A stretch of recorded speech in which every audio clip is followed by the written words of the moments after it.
realized that, there's more to the money game than just, people say, oh, well, about having money or not having money, but it's really about what it can do for you and how it makes you feel and the freedoms that it can give you. And so I'm trying to learn how to enjoy it and spend it, not just save and invest every penny. And I think I've surprised myself for sure, and probably some people in our circle too, because they're like, wow, Cashflow King would want to invest that. He would never want to buy a Sea-Doo, I mean, it's kind of weird, but yeah. Welcome, millionaires and future millionaires.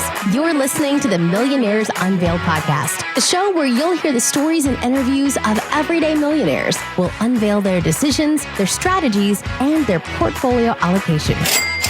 Now to your host, Jace Mattinson. Welcome back to another episode of the Millionaires Unveiled podcast. This is episode number 360. Here with your host, Jace Mattinson.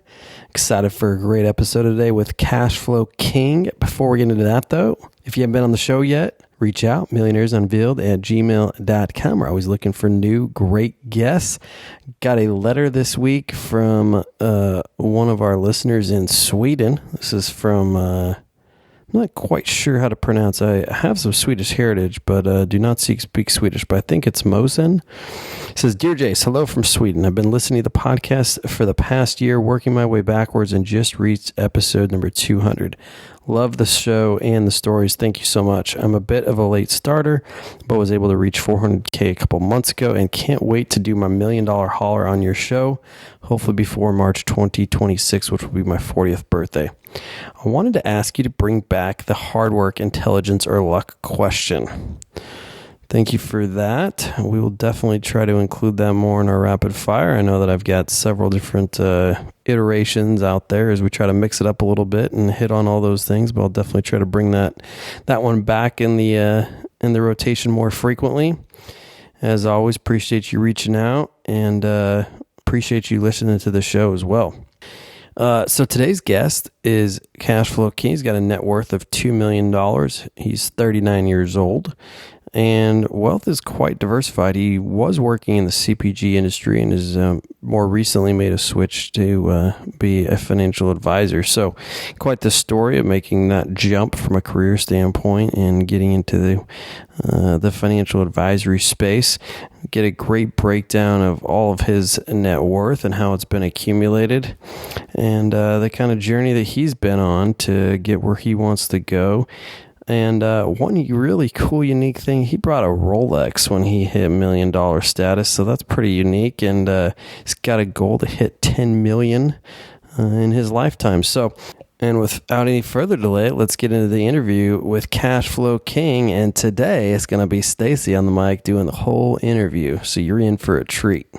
Welcome back to another episode of the Millionaires Unveiled podcast. Today on the show, we have the Cashflow King. Cashflow King, do you want to tell us a little bit about your background and what you're up to now? Sure. Yeah. Thanks for having me on the show. I'm a huge fan, as I know we were talking for a couple minutes before we started here today. I am originally from the Northeast area of the country. I started off working in the consumer packaged goods industry. I was a district sales manager at the age of 22, did that for a little while. And then a few years later, I actually moved out to the Midwest around age 26, which is where I am now. I was kind of looking for a lower cost of living.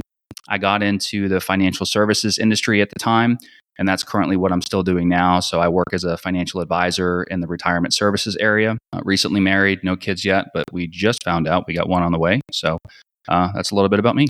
Congratulations. What a big life change on the way. Thank you. Yeah. All right. And what's your net worth today? Net worth is just north of about 2 million, breaks down to about 2.9 or so in assets and about 880 just under that in liabilities. Do you want me to run through? I kind of have a little breakdown here. Yeah, that'd be great, please. Okay. So about 1,028,000 or so, about 35% of the 2.9 in assets is in retirement accounts. Breakdown of that is approximately 72% pre-tax. About 28% of that is in Roth. There's about 420,000 or so in real estate related syndication. So that's about 15% of it. And that 420 breaks down about 145,000 in note funds, real estate note funds. There's about 100,000 in a couple different self-storage syndications. There's another 100 that's sort of blended in some funds that invest in a variety of real estate related things. So, for example, mobile home parks, there's also some self storage in there, some industrial, and so forth. At this point, I did have a couple that exited. So, there's only about 50,000 left in multifamily as far as syndications go. There was a little bit more than that previously. And then really small amount, about 15,000 in some agricultural. And then this isn't really a real estate syndication. I just kind of grouped it in there. There's about 10,000 in a 529 and very little in the brokerage account at this point. Oh, keep going. Sorry. 917 is value of the single family rental portfolio. Currently, we have about 7 single family rentals. So that's about 32% of it. 130,000 in cash, which breaks down to about 53 in personal and about 77,000 in business. That's about 4.5%. And then I kind of grouped everything else into all else, was about 404. So that's everything from our primary residence, which is worth about 280. There's some jewelry in there for about 31,000, some vehicles, 41,000. I just threw the HSA in there at about 26. I mentioned briefly before we started recording that I recently purchased a Sea-Doo, so I threw that in there, and then just a little bit of cash on hand. So that rounds out the remaining approximately 14% on the asset side. Wow, pretty diversified. Let's kind of dive into your story and how you got to where you are. So tell us how you started and what led you on your financial path. Yeah. So when I first started, I didn't know anything about money. And even working in the industry, I feel like I learned something new pretty much every day. But I came from a pretty, middle to lower middle class upbringing and family. And really, as far as, financial advice, if you will, that I was given was just, hey, don't do what we did. Put something away for yourself from your very first paycheck, and you're never going to miss it. And I had no clue really what that meant. I knew we didn't have a lot of money, when I was growing up, but, just basically from the start. So at the age of 22, I started investing. And I think the very first thing that I did was I put anywhere from about 20 to 30% into my 401k plan. And that was back in, I think, 2006 or so. So right before things got really interesting in 08 and 09, and things were going down, down, down. And I really didn't understand what was going on. I just knew that someday that I would need to have some funds there for my future self, and just kept on putting money away. I then learned about things like Roth IRAs and started, contributing to that every year. And so really, one of the things I did from the start was just, if I had to rearrange things, put it this way, if I had to rearrange the asset allocation from a, total portfolio standpoint, at this point, I would probably shift things around, believe it or not, and have a little bit less in retirement and a little bit more in some non-retirement areas, just based upon financial flexibility. So I don't know that that was necessarily a mistake, quote unquote, that I made, but it was just all I knew at the time, and it seemed like the right thing to do. So that's kind of how I got started. And then obviously, markets generally go up and things were going well. And I realized, I have the vast majority of my money at the time, and even kind of still today, in the market and locked up in retirement accounts. And for somebody that wants to potentially, retire early or become financially independent at a relatively early age, that wasn't necessarily conducive to what I was trying to do. And so I was looking for answers, and, people that work in the industry generally are all about the stock market. And again, there's nothing wrong with that. I'm, invested in the market and continue to do that. But I started trying to branch out a little bit. And I think that's where some of the real estate came in, because I wanted something that, could essentially pay me now and later, and, kind of was more conducive to the goal of that financial independence, and trying to get on that journey and, get assets now that would serve me well now and serve me well later. And so again, being new to it, I kind of dabbled a little bit in everything, and try to diversify fairly well within that. And maybe we'll get into this later, but there's some investments that I made that in hindsight, maybe I wish I didn't, and some other ones that have gone fairly well. And so that kind of, rounded things out from there, basically. So my focus now, I still do the retirement thing, kind of a hazard of what I do for a living, but at the same time, we're slowly trying to continue to grow the real estate side of the portfolio. If you were to be able to go back in time and kind of reallocate your funds, what would that breakdown look like? Where, what kind of percentages do you think you'd like your net worth in each of those buckets? It's a great question. And I kind of set myself up for a softball question, and I'm going to strike out on this one because I've not actually quantified that yet. So I don't have an exact percentage in terms of how I would like to see it, but just off the cuff, if I could say peel off maybe half or so of the assets that are locked in retirement accounts. So if we took that, just north of $1 million and pulled out about 500,000 and redeployed that into whether it be, cash flowing single family rentals or other types of syndications that produce current income, that would probably be something that I would like to see or would like to do. But, again, hindsight's 2020. So I can't really go back and change it, but I can change my focus now, which I have, and kind of going forward, kind of how we want things lined up. So I would, I don't have an exact percentage, but I would say I'd pull maybe half from the retirement and redeploy it into some of those real estate investments that are outside of retirement plans. I don't think it was a swing and a miss. I think you still answered that question great. Okay, good. All right. So you have a lot of, you're involved in a lot of syndications. Are you the primary investor in any of these other outside investments, or are they all syndications?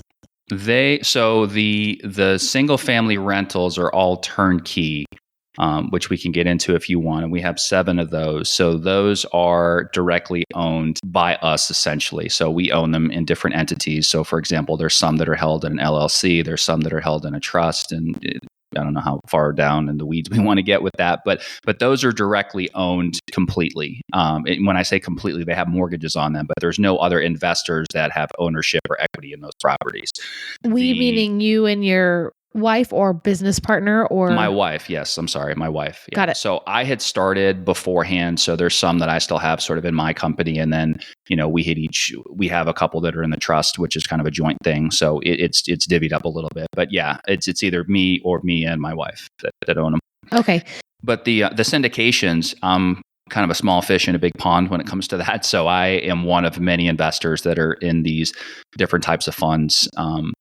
In those syndications. So I'm not like a majority investor. I'm a limited partner in all of them. So I'm not a general partner. I'm not doing anything hands-on or anything like that. It's simply just strictly being a passive investor in those alongside many other people. How did you find your syndications to invest in? Good question. I think when you listen to enough podcasts like we all do, right?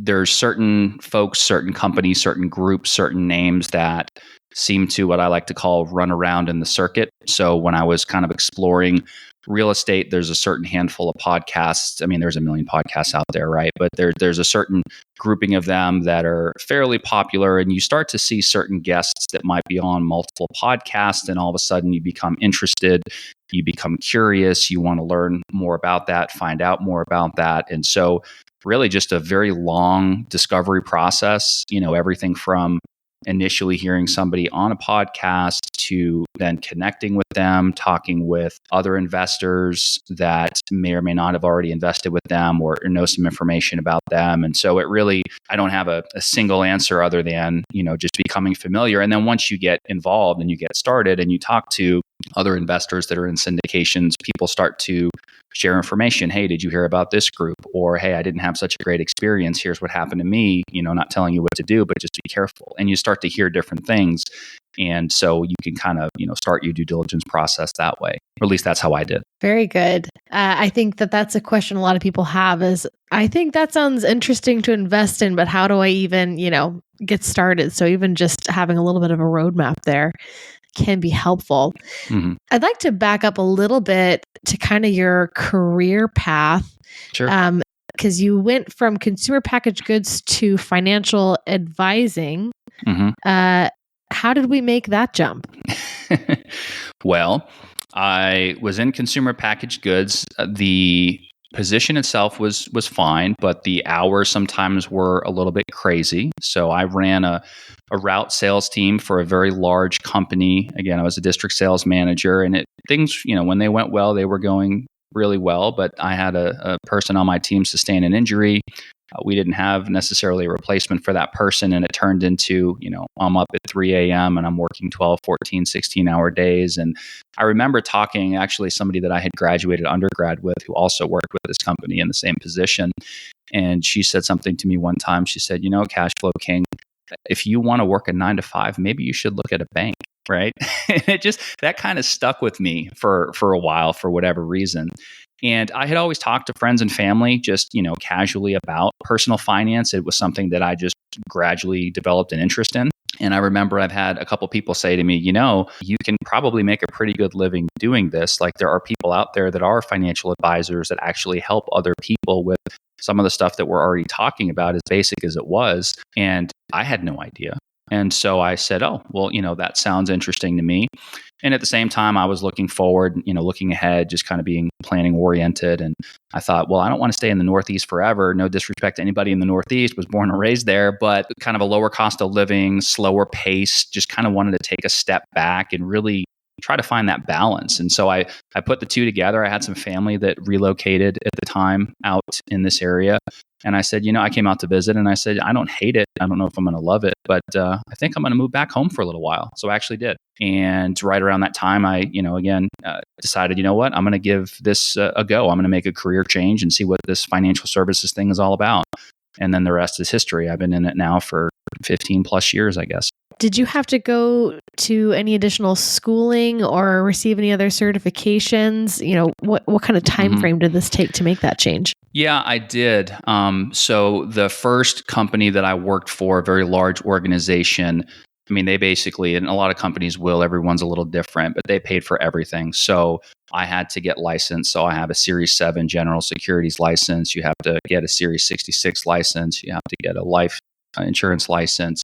And that was kind of bare bones just to get started. And then one of the things that this particular company wanted everybody to do once they did that was to start to pursue other credentials. So for example, when I was still there, I had started pursuing the CFP, the Certified Financial Planner designation. And after a couple of years, I had transitioned over to another firm and took a little bit of a break from that, still had all my licenses and everything active, and then really kind of decided I wanted to continue to pursue that. So, even like right now, I have several designations. So I'm a certified financial planner. I also have the CLU designation, which stands for Chartered Life Underwriter, which is an insurance designation. And then also RICP, which is a retirement income certified professional. So there's different paths that you can go down and different areas that you can choose to focus on or in. And there's designations that are, somewhat supportive of that. And I think the CFP is probably the most easily recognizable and distinct, if you will, designation. A lot of people look at that as kind of the gold standard out there. But it was a combination of the nudge initially, and then just me being the geek that I am, wanting to kind of continue to pursue that education. And, as a lot of us like to say, we become students of the profession, and you can always get better in anything. But you want to be the best you can for your clients. And so continuing education along with, pursuit of certain designations can certainly help with that. So I don't need to have all those to do what I do on a day-to-day basis, but it was kind of a path I chose to go down. And, everyone looks at it a little bit differently, but it was something I took pretty seriously. Hey, we're always here for anyone that wants to talk nerdy to us, right? we like to geek out. So and just kind of a side question, are you a fiduciary? Yes. Okay, just curious. I always see the commercials and it's like a fiduciary always is always right. Planning in your own interest. Yeah, there's people can hold themselves out in different capacities, but if you're a certified financial planner, you kind of make that voluntary decision that you're going to hold yourself to a higher standard at all times. And so, yeah, that's part of it. How would you say your investment strategies have changed personally since you've kind of switched careers and gears in terms of financial advising? I've become very boring. So I have a gentleman that is on my show a fair amount, and we worked together for a time.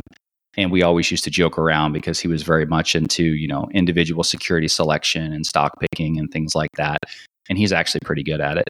I can tell you, and I openly say this to everybody, half jokingly, but it's also true, I am terrible at that, right? So I used to think before I got in the industry, like, oh, I know exactly what I need to do, and I'm going to, invest in this, and, and the more time went on and the more popular sort of indexing and index funds had become, I realized pretty quickly that I wasn't as good as I thought I was. So my investment strategy is fairly boring, but people say that whether it's businesses or investments or whatnot, those are typically the ones that are more profitable, right? You go down to your local dry cleaners or some business that seems very boring and repetitive, but they're probably some of the more successful businesses in town. Right. What would you say has been your favorite investment vehicle as of late? I really like the single family rentals. So I mentioned this briefly before as far as turnkey. I think you guys might have had, if memory serves, relatively recently, somebody on the show that talked a little bit about this. Do you want me to go into turnkey, or do you think the listeners are pretty well up to speed? Whatever you'd like. If you want to give a brief overview, maybe someone missed the episode. Go ahead. Okay. So I jokingly say a lot of times I'm the most ambitious, lazy person that I know. And so I cannot swing a hammer. I cannot change a light bulb. You should see us trying to do it at the house with one of those extension poles on the vaulted ceilings. It's pretty comical. But so I was thinking, how in the world am I going to own rental property? Like, this just seems like, you picture the person that has the pickup truck and the ladder and all that sort of thing, and they're working on their properties. It's not you. There are plenty of people that do that. And that was just absolutely not me. And so, anyway, the way that I invest in single family is through a method called turnkey. And everybody, it's kind of a buzzword, and it means different things to different people. And so I don't want to get too long-winded about it, but basically everything is served to you on a silver platter. So the analogy that I like to use sometimes is, I could go to the grocery store and buy a piece of steak and come home and cook it myself and season it and do all that sort of thing and probably save a few dollars. Or I could go downtown or wherever and go out to a nice restaurant. I'm going to pay more, but they're going to serve it to me on a silver platter, and it's going to be way better than the steak that I cooked. So I look at that the same way, with these turnkey rentals. And so it's, buying from an organization that finds distressed properties, rehabs them, they're vertically integrated, they have their own property management division in-house. They're doing everything, right?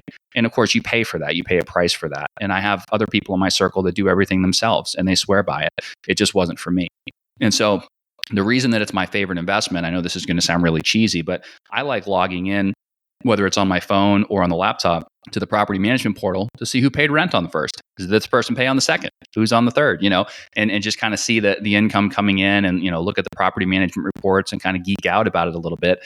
It's quite frankly probably not the most profitable investment. I mean, long term it probably will be, but in the short term it's not necessarily lighting the world on fire. But it is something that's fairly interesting to keep up with. And because that income and that rent is coming in on a monthly basis, it's something that keeps you interested, or it keeps me interested. And so, I kind of geek out on that. So I would say, if I had to pick a quote unquote favorite, that would probably be it. Are you finding these properties, or is this company finding them for you? They're finding them. Yeah. So they're doing everything. They're in touch with the wholesalers that are, sourcing properties. They have their own acquisitions team that's doing it. And I had gone out and visited several different companies before, picking one to do business with. And there was a time that I was looking to kind of branch out and potentially get into another market. And I just couldn't find another group that operates as efficiently as these folks do. And not everything's perfect, don't get me wrong. First house I bought it had a 2-car garage, and there were no garage doors, and they were trying to tell me that they weren't going to put them in. So I had to get the owner involved, right? So things don't always go perfectly, but in general, over the time that I've been with them, they've been excellent. And yeah, they literally do everything. Are the properties local to you? No, they're probably about 8 hours or so away. So usually, it's not every year, but every couple of years, we'll make a trip out there. And I know, again, before I started investing with them, I actually went out there as well and got to meet the team and met the owner and toured some properties and got to see the property management office and all that sort of thing. But they're not local, so I can't, and it's probably a good thing for me because I'm kind of crazy sometimes, right? I can't drive by and say, hey, get your stuff off the lawn. I got a letter one time from the health department that said there was like chicken feed in the front yard, and I'm like, what in the world? These people have been there for going on 4 years at the time, and all of a sudden there was never an issue. They pay rent on time. There's very, very little. I might have had 2 repair bills in 4 years, no turnover on that property, right? And all of a sudden you're like, what? Why am I getting this letter? And contact the property management company, and the next thing you know, it's taken care of. So it's kind of good, because otherwise I probably would have driven by and went out there and tried to clean it up myself or something. I don't know. I first ask for eggs, then tell them they need to clean it up. Yeah. Stace, name some business partners that have really got it done. Procter & Gamble. Ben & Jerry? Supply and Demand. Salt and Pepper? Peanut Butter and Jelly. What about the perfect partners when it comes to growing your business? That's Shopify. That's right. That's you and Shopify. Shopify is the global commerce platform that helps you sell at every stage of your business.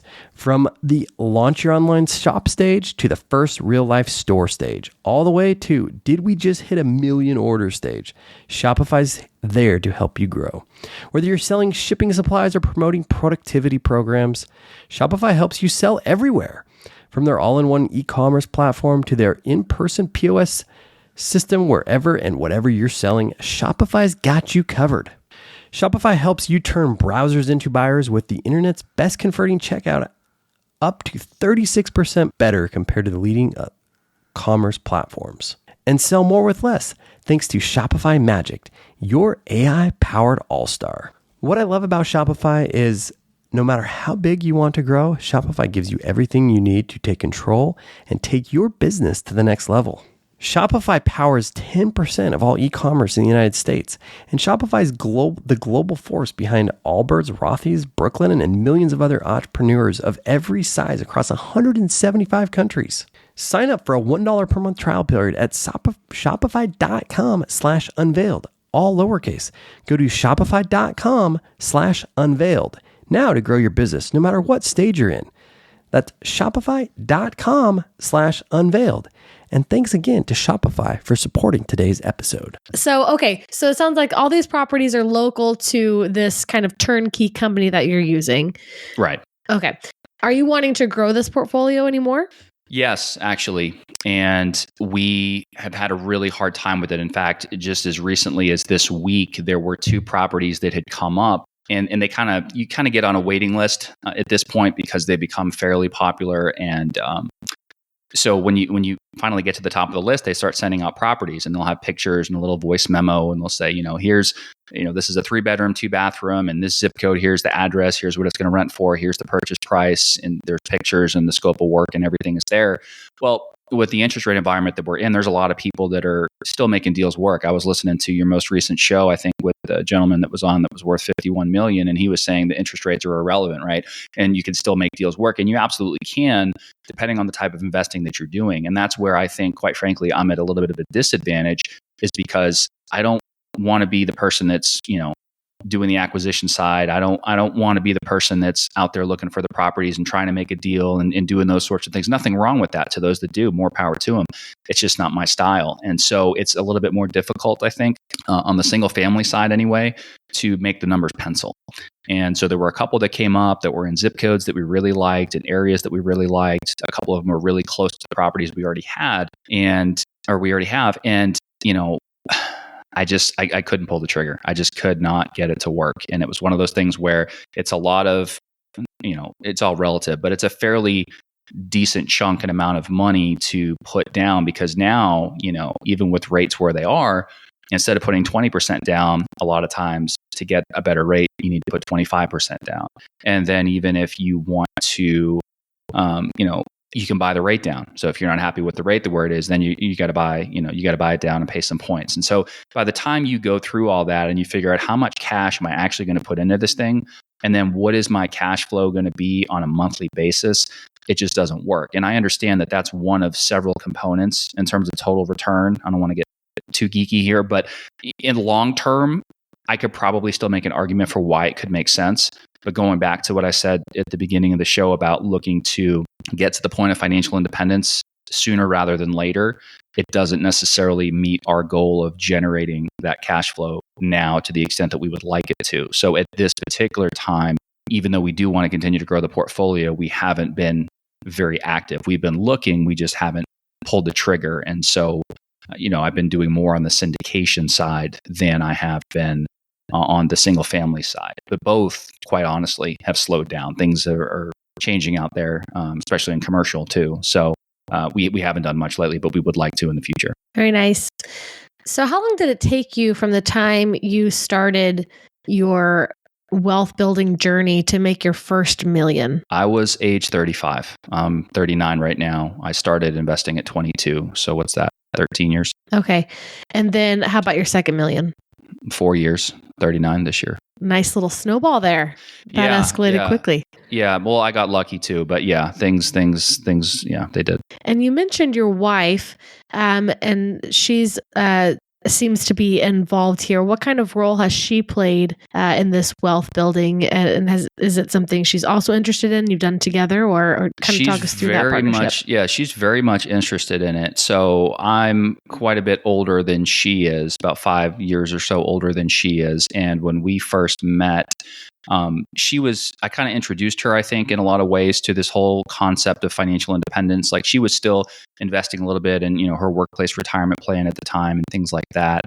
But I don't think she was exposed to some of the real estate stuff. And I mean, it seems like it's all I talk about, right? So she's definitely taken an interest to that and become more and more involved in it.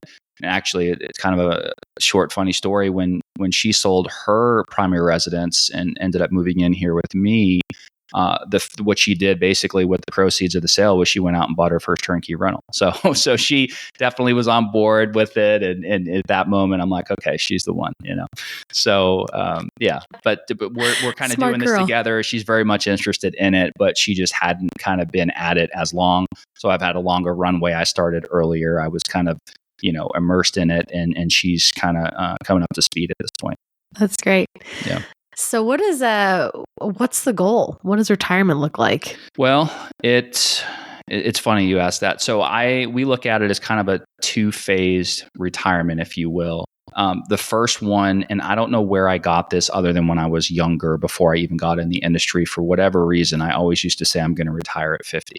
And that was just a number, and that still in some way, shape, or form is the goal, but I don't think I'm going to retire and do nothing, And so we've run the numbers with financial software, kind of a hazard of what I do for a living. And basically, we did factor in, possibly having a couple of kids. Like I said, we have our first on the way now. And so, I was joking with her earlier today. I said, because we just found out like literally a week or so ago. And I said, this is going to delay my retirement by about 5 years. She just laughed, right? So it's one of those things. But we look at it as a two-phase retirement. So phase one is sort of this quote unquote earlier retirement, where we build up the real estate related components of the portfolio to essentially be able to cover, just basic living expenses. And people have different names for it. I think I've heard like Coast Fi and Barista Fi and all this kind of stuff, but basically to the point where, you could pretty much do whatever you wanted to do, and the latter half is going to take care of itself. And we're kind of already there. Like, literally, if we could just, do something now and never saved another penny and just paid our bills, we'd be fine by traditional retirement age, right? But phase one is real estate related to cover basic living expenses now. And then phase two sort of is where the more quote unquote traditional types of retirement plans would come into play. The thing that makes that kind of tough, and I don't know if we'll get into this later, is there's different schools of thought on leverage and liability management. And do you pay things off? Do you not? And why? And do you scale or do you not? And to what extent do you do that? And so there's a lot of moving parts that we think about quite a bit, and moving the different puzzle pieces around, because I think the biggest quote unquote risk or vulnerability point for us is probably going to be in that age 50 to 60 or age 55 to 60 range, where yes, there's some strategies that you can utilize to tap into certain types of plans earlier than you otherwise might. But at the same time, if things aren't set up and structured in a certain way, the cash flows might not be as high as you would like them to be. And I'm probably way too long-winded here, but I don't know if that answers your question. There's a lot of moving parts. No, however you answer the question is exactly the perfect way to answer the question. Okay, good. Is there a certain net worth you'd like to get to before you retire? A certain net worth I'd like to get to lifetime would be about 10 million, just because, and I completely pulled that out of thin air, but being a decamillionaire sounds pretty neat. But in the grand scheme of things, before retirement, not necessarily, but by the time we pass away, I'd like to be, in the 10 million plus range. All right. Very good. How has your lifestyle changed since you became a millionaire? Well, one thing I did, and it was funny because, again, going back to the most recent episode that you guys had, the gentleman that was worth 51 million, he said, I don't care about any of this stuff. And he mentioned Rolex a couple of times. Well, silly me, when I was younger, that's something I always wanted. And I thought to myself, you know what, I could never afford that. And all of a sudden, when I told myself when I hit my first million, I'm going to do something special that's going to be something that I remember. And so I actually bought my first, and to this point only, Rolex is sort of a milestone marker for me, something that meant something to me. Some people probably look at that and think that's very, very silly. Why would you do that? You could do this, that, or the other thing with the money and do the time value of money calculation. But it was just a symbol of kind of an accomplishment to myself that, just an accomplishment that I got, I was a millionaire, right? I hit my first million in net worth, and it was kind of a big deal to me. And, I still have that timepiece to this day. So has my lifestyle changed other than that silly splurge, right? That's one of the questions you guys ask sometimes, things that you've spent money on that brought you enjoyment. And I really do like, I like it's a Date Just 41. I really do like that watch. But other than that, I don't really think much has changed. We live in a very modest home.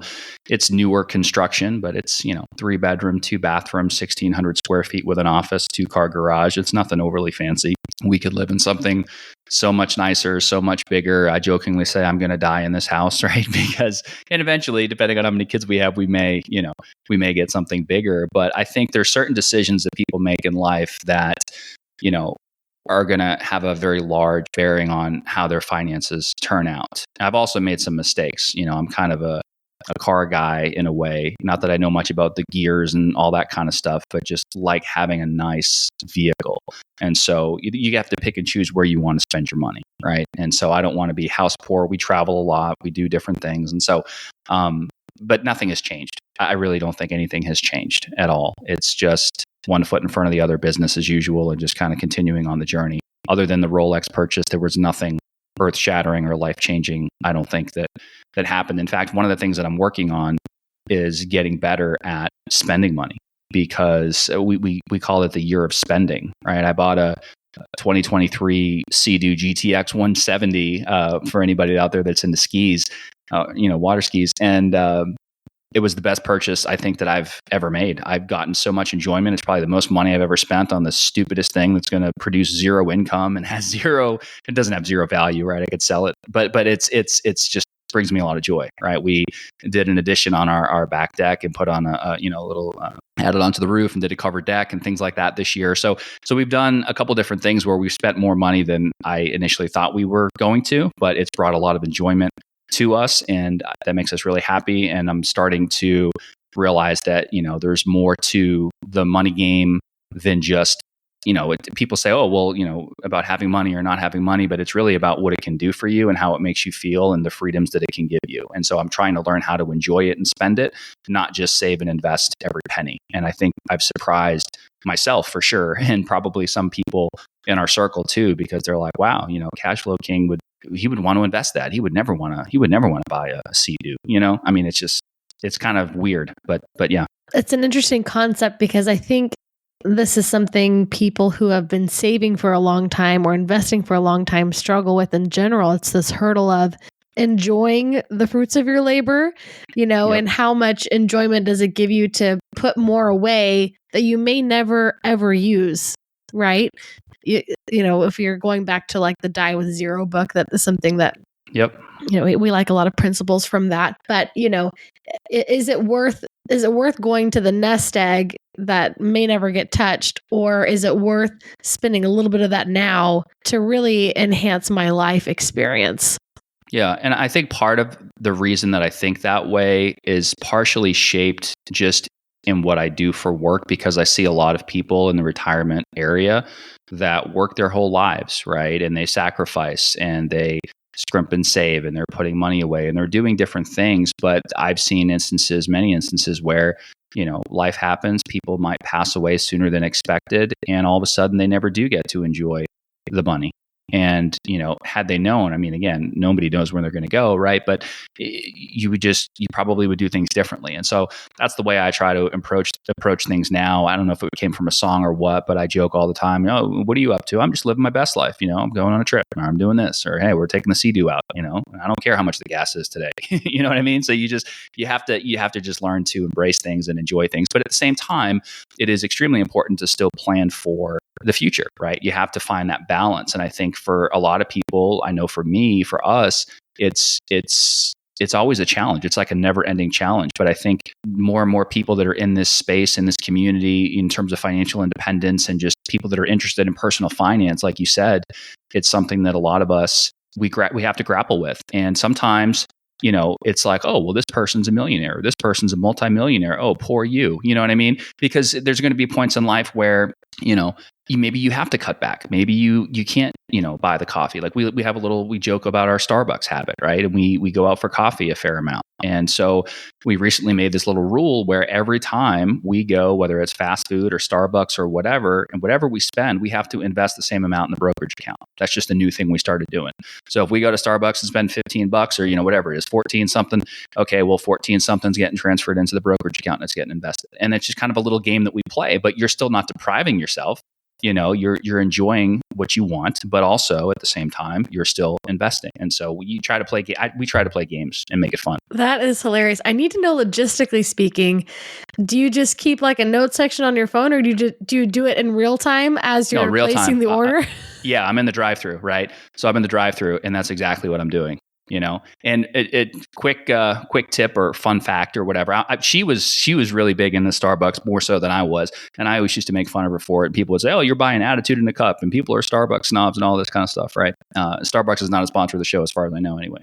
So it was one of those things where I learned on the app, well, if you bought a gift card and then you scan and pay with the app, you earn 2 stars instead of just paying with your normal credit or debit card and earning 1 star. And so, the other day I was there, I bought like a $25 gift card, and right after I placed my order, I'm sitting in the drive-through and boom, I logged into the brokerage account, $25 in the brokerage account. Is it going to make you rich? No, but it's a fun little game and every little bit adds up. So it's kind of a new thing that we literally just started this year, Oh, that's hilarious. I love that.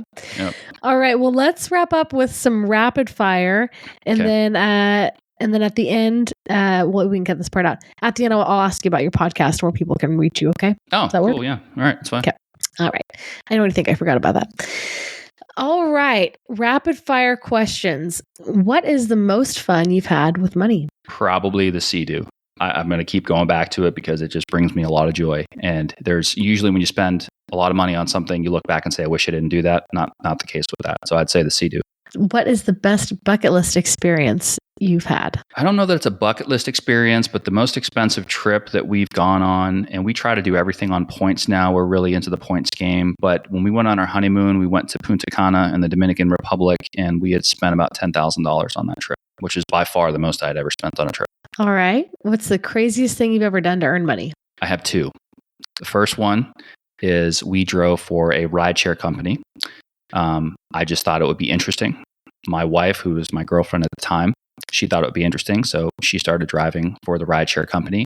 And then her father, who was retired at the time, just for fun, started driving for them as well. And the irony of it all is when she was working at her day job, she was making more money on the referral fees than any of us were making actually doing the rides. So we found out very quickly that, at least in our part of the country, it was not very profitable. So that was the first one. And then the second one, I actually played poker for a living for about 4 months when I was in a transition period, moving from the Northeast down to the Midwest, just to I was in an apartment at the time and I didn't want to break the lease. And so I could sit on the couch or I could try to make some money. And I had a roommate in college that actually played professionally. And I thought, you know what, I can do that. I can't. But I did for 4 months and it made it work. So those are probably the 2. Did you make money or lose money in that 4 months? I did make money, but it was basically scraping by. It was, I didn't want to have to drain the savings account. So it was, I can just watch my savings go down and down and down, or I can give this a go and just try to grind it out. And it was basically break even. Well, not break even. It was winning. But as far as like my expenses and what I made from it, it was pretty much a wash at the end. So I was able to pay for my lifestyle, but nothing else. I wasn't saving anything extra. I wasn't investing anything extra during that 4 months. All right. What is a closely held belief that you've changed your mind on? Debt, in a big, big way. And I know we didn't really get too much into this on the breakdown side, but I used to be a big believer in debt free. When I originally bought the house or built the house, I was planning on making an extra mortgage payment every year, and I would shave 5 years, I think it was at the time, off the loan. And instead of paying it off in 30 years, I would pay it off in 25. And then I realized what can be done with positive financial arbitrage. And there's a difference between having something that's paid off and having something that's effectively paid off. There's a difference between, when I worked at the first company I was with, we had folks that had very, very large portfolios that would want to borrow money. I didn't understand why at the time. I was just getting into the business. And now I get it, because if you can make your money work harder on the asset side than the debt you're incurring on the liability side, you're that much further ahead. And the more money you can do that with, and the longer you can do that, the better off you're going to be. But I think our society, when they hear that word, we're so conditioned to think about things like credit card debt and, quote unquote, bad types of debt. And so nobody wants to carry that. And I'm not suggesting anybody do. But as far as like real estate and investment loans and primary residence mortgages and things like that, I mean, I think I mentioned it briefly before. We have not quite, a little under 880, call it $900,000 of debt. I don't lose any sleep at night because it's effectively, it's all outsourced essentially. And most of that is on the rentals, which pay for themselves. So that's something I didn't understand early on. And so my belief changed in a big way a handful of years ago about that. I will never make an extra principal payment on a mortgage again. Interesting. What's a key lesson you learned from childhood? Probably what I mentioned at the beginning of the show, where they just basically, I didn't have a lot of financial education. I mean, I don't think anybody really does. We need to do a better job of putting that in the school system, and that's a whole separate conversation. But basically, when I was told, don't do what we did, put something away from your very first paycheck and you'll never miss it. And I had no idea why, but I just knew I was being told that for a reason. And I just kind of, head down and, just do your thing, go to work and put money away. And the next thing you wake up one day and you're like, holy crap, that worked out pretty well. I mean, so that was probably the biggest financial lesson I think that I learned kind of by accident. How do you get ahead in life? That's a great question. How do you get ahead in life? I don't know if this is how you get ahead, but I'm a big believer in, you are who you are when nobody else is looking, right? You have to be a person of integrity. And I think if you are genuine with people and you are a person of integrity, that comes back to you tenfold. And so, yeah, I don't know if that's how you get ahead, but that's something that I live by no matter what. Last piece of advice for someone who's just starting out. What I mentioned before, which is, absolutely plan for the future, but don't forget to live your life in the present. I think I went through a period of time where I wasn't doing that. I know people that, and there's nothing wrong with hard work. I worked hard and I still do to some extent for a very long time. But there's a point where it's almost too much. And I know and see people that just, their family life might not be as balanced as they would like it to be, or they're spending an astronomical amount of time at work and they're not necessarily spending enough time at home. And so it used to be, chasing the dollar signs. I want to make more money. And everybody to some extent does. But the thing I value now more than anything is having that balance and freedom of time. In fact, one of the things that I did last year, and I'll probably continue this year, is within reason, trying to take off as much time as I can. Still make sure that clients and everything are taken care of, but just really trying to enjoy. It's not about making more money, but it's about, just enjoying your life and having that balance. And I think that's very, very important. And I think there was a time in my life, especially in my early 20s, where I wasn't doing that. And it took a toll on me. And if I had to go back, I don't know that I would change anything, because it's kind of one of those like school of hard knocks. You go through what you go through, but I don't think I realized that at the time. And so I think we all need to some extent, just be able and willing to take a step back and breathe and really appreciate what's around us, and not necessarily just, always be working all the time. Thank you. Cashflow King, where can people find out more about you and some of your thoughts? Yeah. So thank you for asking. I've kept it very clean, I think, on today's show, but I did start a podcast of my own for fun a couple years ago. It's called the Real Talk Personal Finance Podcast. Our email is realtalkpersonalfinance@gmail.com. A fair warning, we are not necessarily a family-friendly show. We are, we cut up. We're somewhat vulgar. We like to just, to me, it was an outlet to be able to say things and still be educational in nature and also entertaining, and maybe say some things or talk in a way that I couldn't necessarily do at work, and just to kind of cut up a little bit and have some fun, kind of let your hair down type of show. So that's what we do. And you can check us out, anywhere that you're listening to this podcast.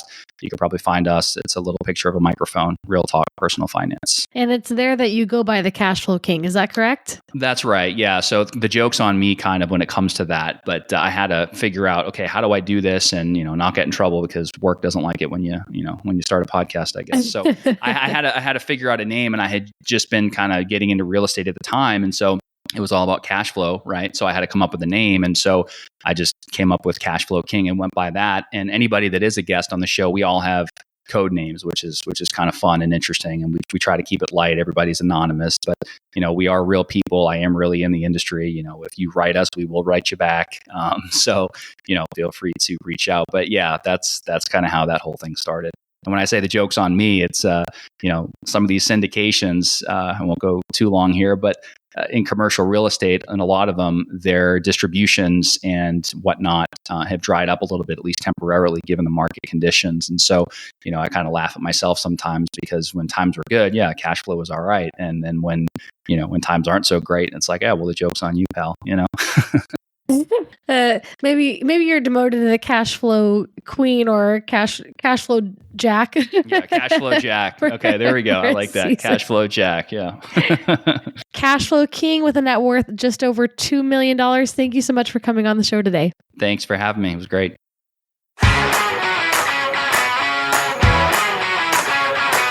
Thanks for listening to the Millionaires Unveiled podcast with Jace Mattinson. For more stories, investment opportunities, and information, check out our website, millionairesunveiled.com. See you next time when you'll hear from another everyday millionaire.